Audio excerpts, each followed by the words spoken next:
Bonjour, bienvenue à toi aujourd'hui.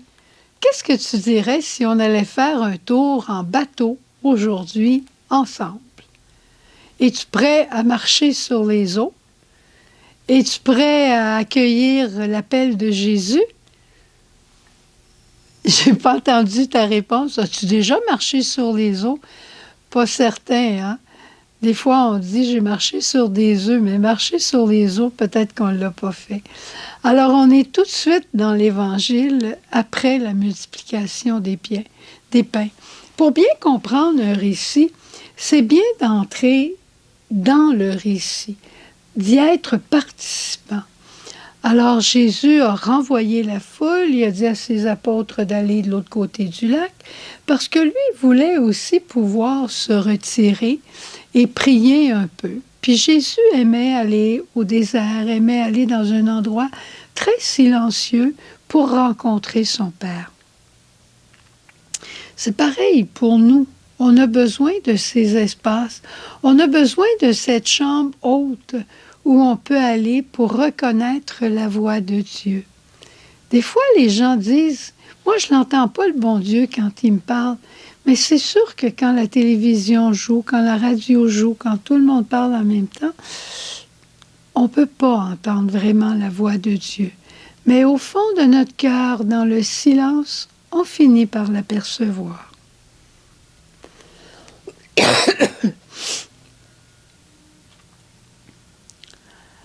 Alors aujourd'hui, après avoir prié un bout de temps dans la montagne, Jésus décide d'aller rejoindre ses apôtres qui étaient là dans la barque.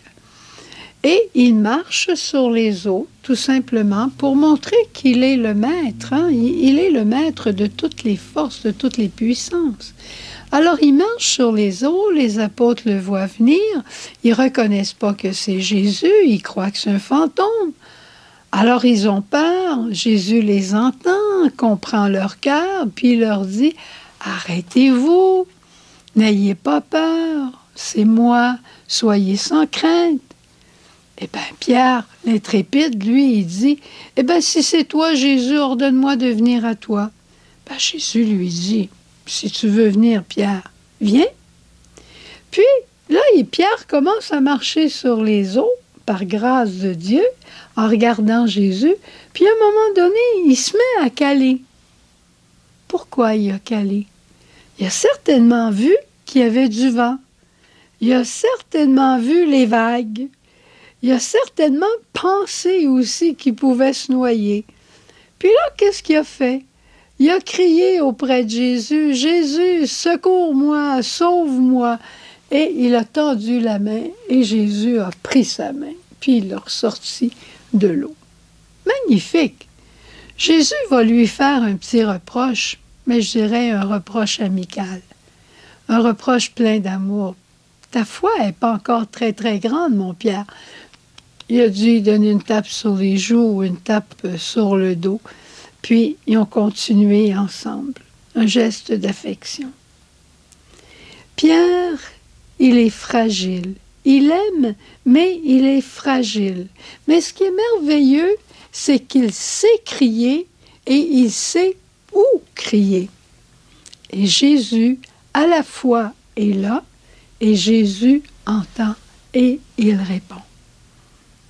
Nous, la vie nous force souvent, comme je disais au début, peut-être pas marcher sur les eaux, c'est pas une expression qu'on utilise souvent, mais marcher sur des yeux. Mais il faut toujours se rappeler à ce moment-là que Jésus est avec nous, qu'il entend notre cri et qu'il attend notre cri. Il attend qu'on crie vers lui. Et quand on crie, il nous entend. Et il est toujours là pour nous tendre la main. Jésus a toujours la main tendue. Et cette main qu'il nous tend, c'est une main de ressuscité.